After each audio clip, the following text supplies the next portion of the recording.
Hello, welcome to Steven Shinder Reviews in video form, continuing Chucktober, day 29. This time it's Chucky, season 3, episode 6, Panic Room.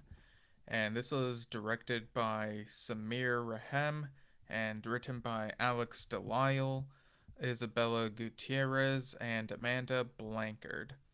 I think I've already talked about all of these writers, if I'm not mistaken.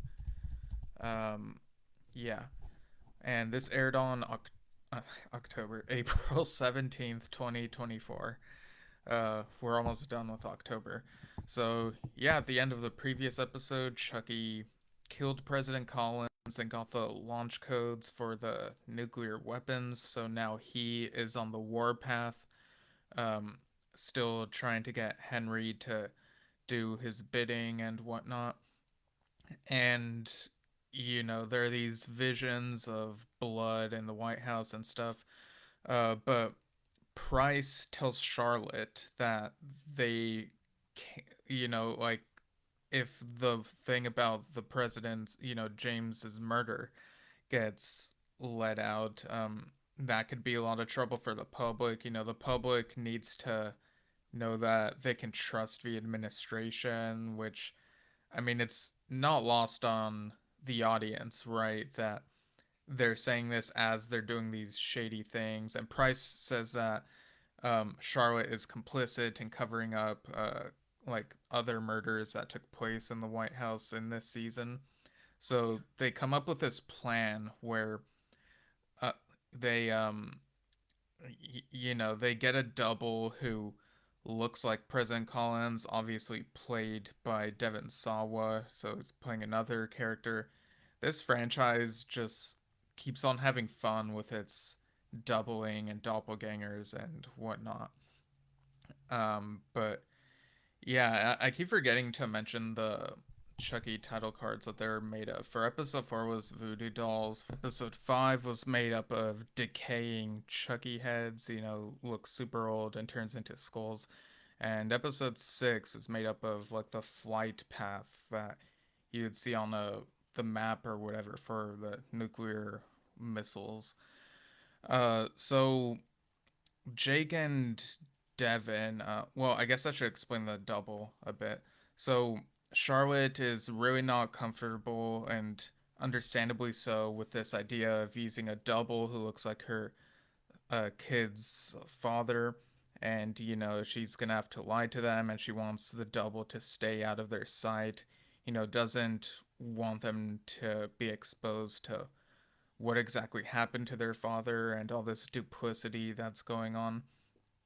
But meanwhile, Jake and Devin return to Lexi, who is still really worried, and they tell her what they learned about Chucky basically gonna be dead for good, but she's still worried because Chucky's her only link to knowing where her sister Caroline may be. And uh, so they still do this plan to go into the White House, hang out with Grant.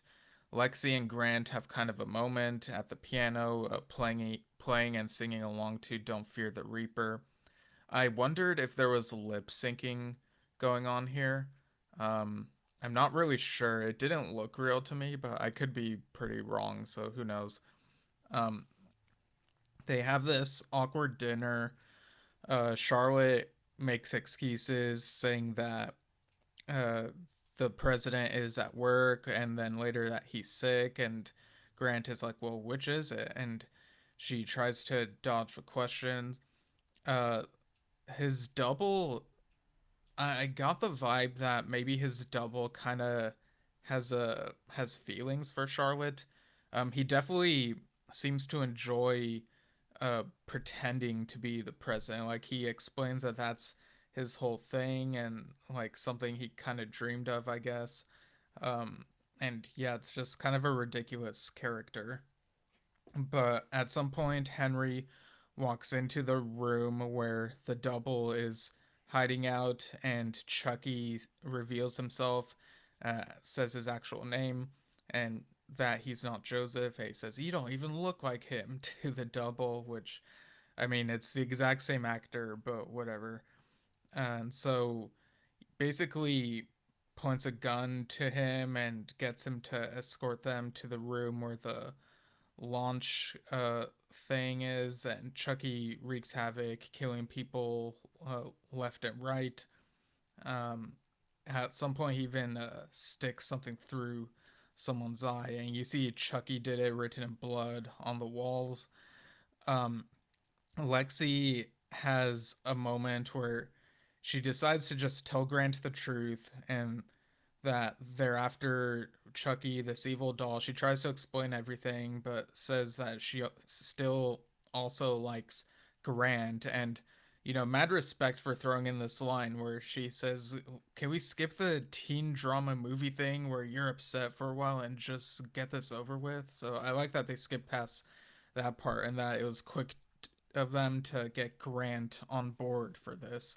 And it all becomes clear to him anyway as he shows them the way to, they're trying to get to where Chucky is. And eventually they get to the room where, um, the missile launches happen. And Chucky, he wants to go out with a bang before he's seemingly dead for good. So he tries getting this double to get on the voice thing and to set targets for Moscow, Pyongyang, and the North Pole. And Chucky says, "Before I go out, I want the world to know that Santa Claus doesn't exist." And I think you could hear Henry off screen yell out, "What?" I thought that was like a funny thing to throw in there. Um, but he gets thwarted. The trio shows up. They somehow manage to, I think Jake knocks Chucky over and the gun slides over to um the double, Randall I think is his name, and he shoots at Chucky. And if you're in his position you should just keep on shooting Chucky, but he just shoots him once, I think. uh he manages to abort the launches for Moscow and Pyongyang, but, or is it Pyongyang or Pyongyang? I don't know, I might be mispronouncing it. But Chucky is basically like F Santa, and he gets his hand and presses a button that launches a missile that I guess blows up the North Pole. Like, I don't know.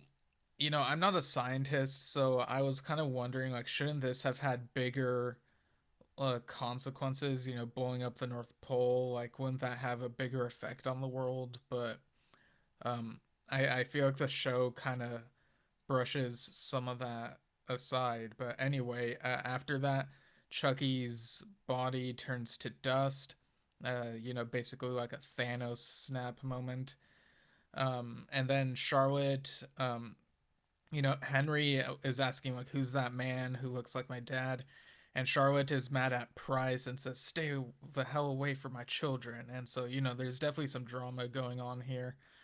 And then we see in one of the hallways that there's a ghost, and it is the ghost of Charles Lee Ray, played by Brad Dourif himself, older Brad Dourif. So, interesting way to get him back in this role. In Curse of Chucky, we had a final performance from him as a human, younger Charles Lee Ray, of the late 80s. So I thought it was neat that they brought him back in this fashion, and, not just doing the voice. And this was one of the things that made me think that this season had like final season vibes, that and Chucky dying and decaying and stuff. But again, hashtag renew Chucky, hashtag review Chucky, hashtag save Chucky. Um, but yeah, I really liked the setup at the end here.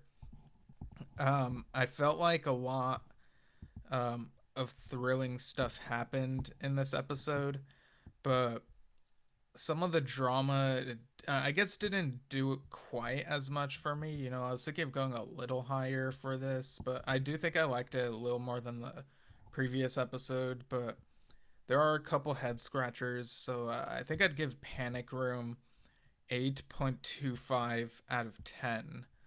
Um, but yeah, it's still a good episode. And has a nice setup at the end. So yeah, tomorrow I'll be back talking about the penultimate episode, There Will Be Blood. Again, these episode titles are homages to movies of the same titles. And thanks for tuning in to Chucktober here on Steven Shinder Reviews in video form, and I'll see you all soon.